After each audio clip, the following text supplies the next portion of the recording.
Hi, you're very welcome. And in this video, what we're going to look at is the aggregate function. Okay, so one of the issues that can come up if you use, let's say, subtotals or you have hidden rows and things, is that it can be quite fiddly then actually to get totals. So this function has been designed basically to get around that problem.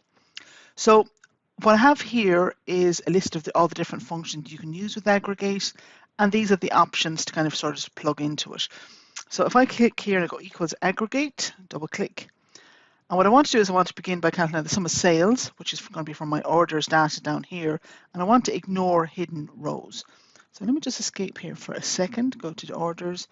And you can see here, and I'm just going to hide some rows here on this one. So go down to this one, right click, and just hide these rows. So there, I've got some hidden rows in this one. Okay. So just go equals aggregate,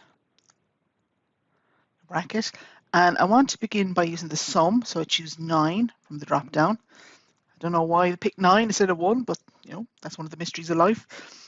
And for this one I want to ignore hidden rows, okay, and that's going to be number 5 from the drop down. And then the array that I want to use is going to be in my orders, and I'm going to go over here and I'm just going to highlight my sales column, which is over here. There we go. And then I close my brackets and I press enter. Okay, so this is ignoring my hidden rows. And if I go down here, an option 4 says ignore nothing. So I'm just going to copy this down, edit the formula. And what I'm going to do is I'm just going to edit the 5 to read 4.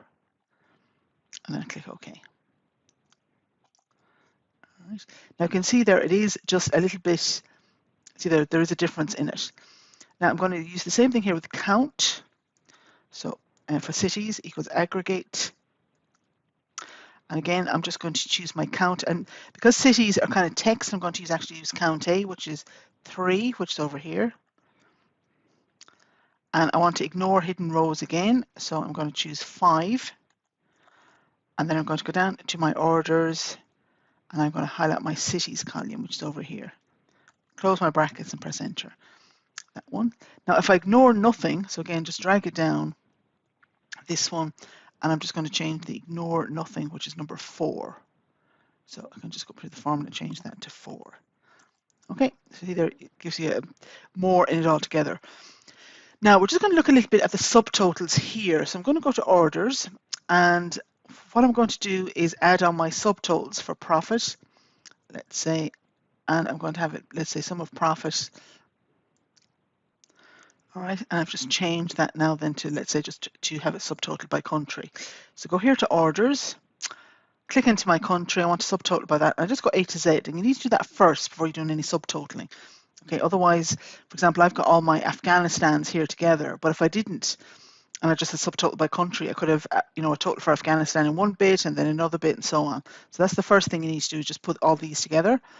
And then I go to subtotal, and I'm going to say use country, which is fine. I'm going to use the sum function, which is here. I'm going to choose profit, and I click OK. All right, and then you can see over here when I go across, see, I've got all my totals there for each of my profits and so on. Now when I go back to my aggregate, equals aggregate, same thing again. All right, and again what I want to do is I'm going to choose my sum, comma, and I'm going to choose option 1 over here. See there says number 1, ignore hidden rows, nested subtotal and aggregates. So I just choose 1, comma, and then I go into my orders, and I come over here and I just basically just select my profit column. And that gives me a number there. Now if I do the same thing again, okay, so I'm just going to drag it down, but I tweak it to say ignore nothing, which is number 4. So just come up here, change this to say go order, change 1 to 4. You see there, I get a very different answer, because in this case for the second one, it's actually including all my totals over here, which I really don't want it to do. Okay, so I hope you found this useful, and as always, I will put a link in the blog post to Microsoft's documentation on this as well. Hope you find it useful. Mind yourself. Take care. Bye.